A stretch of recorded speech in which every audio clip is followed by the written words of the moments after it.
Hello boys and girls, how are you?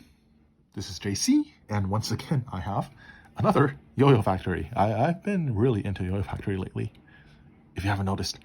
But today we have something pretty new. This is from like summer this year, 2022.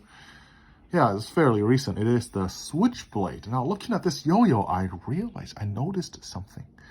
You know how just last week, I did a review on the IQ, and I called it abnormally large and bulky.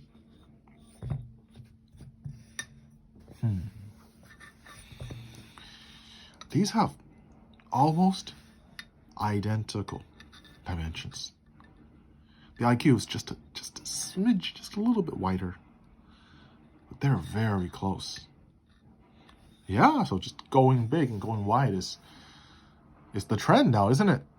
Yeah, I'm gonna spam some stats onto the screen, and you can see yo-yos released nowadays this year compared to yo-yos released a few years ago. I mean, these might be anecdotal, but I feel like it's a thing.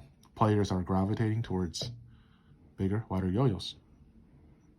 Yeah, just looking at yo-yos from the past 2 years or so compared to yo-yos from maybe 4 or 5 years ago, you can see a pretty big difference, can't you?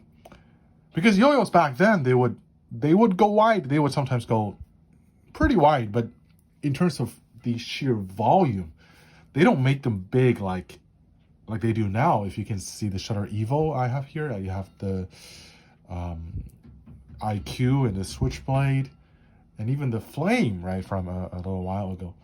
Now you compare this to older yo-yos, you can see a pretty clear difference. I think even just from the numbers. But anyways, the Switchblade is definitely a large and bulky yo-yo. It feels a lot like the IQ. Oh, also, I realized that when I do my review, oftentimes I just hold the yo-yo and kind of fiddle with it. I'm not really doing much with it. So based on the feedback of my mom, she's like, why don't you just show more other yo-yos for comparison? I'm like, yeah, that's a pretty good idea. So I will try to talk while showing some yo-yos. Like, for example, I'll start with the Meteor from Yo-Yo Jam. Oh, who remembers this one? Right, so the Switchblade is definitely a large and bulky yo-yo, but it doesn't feel quite as bulky as the IQ for some reason. I think it has to do with the shape, because you can see the Switchblade, the shape is very smooth.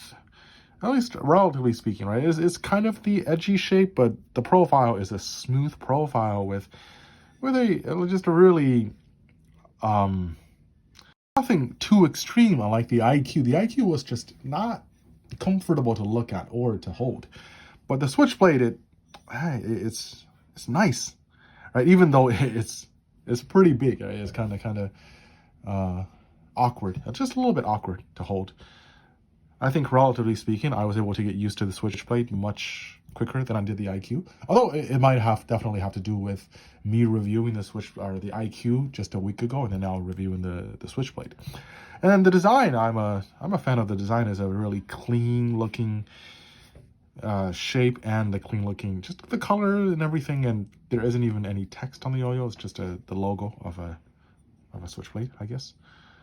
Right, not even the signature of Michael or Michal Malik.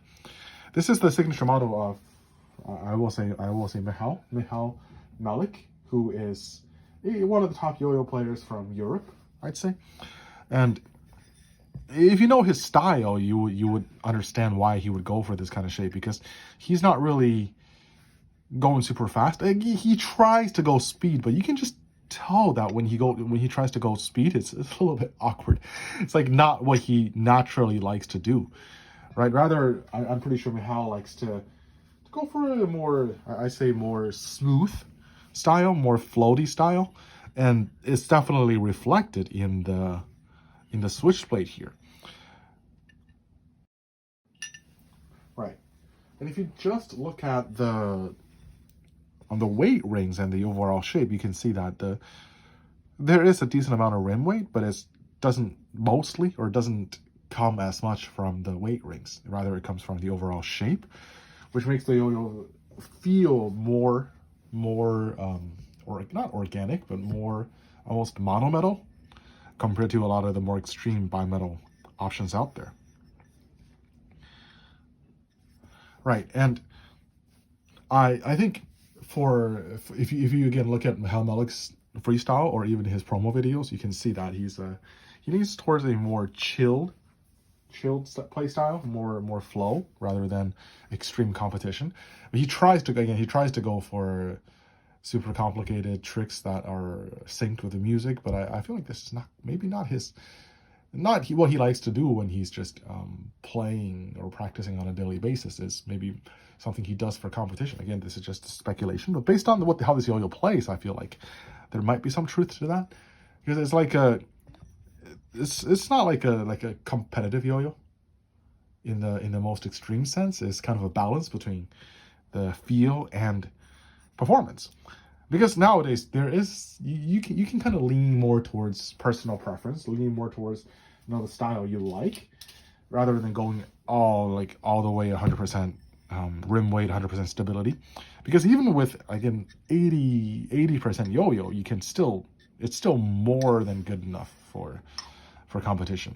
That's how good yo-yos are nowadays, right? And I feel like this is kind of the approach that Mihail decided to go with this yo-yo, is in that he's not going for 120% performance, but rather, he wanted something that suits his style, that is enjoyable to play with, which I think that this Switchblade definitely is that. And the yo-yo is not extremely fast, it's not extremely stable, it does everything you need it to do. But the best part about this yo-yo, I think, is the price. The price is at $80, I believe, and that's a really, really good price for.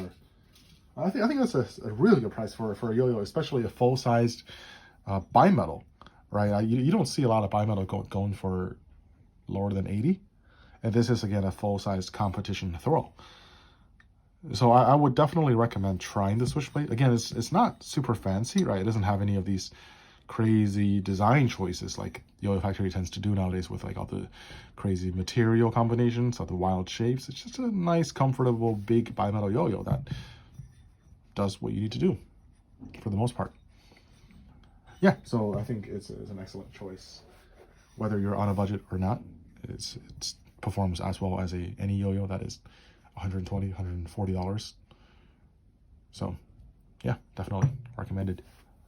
Thank you.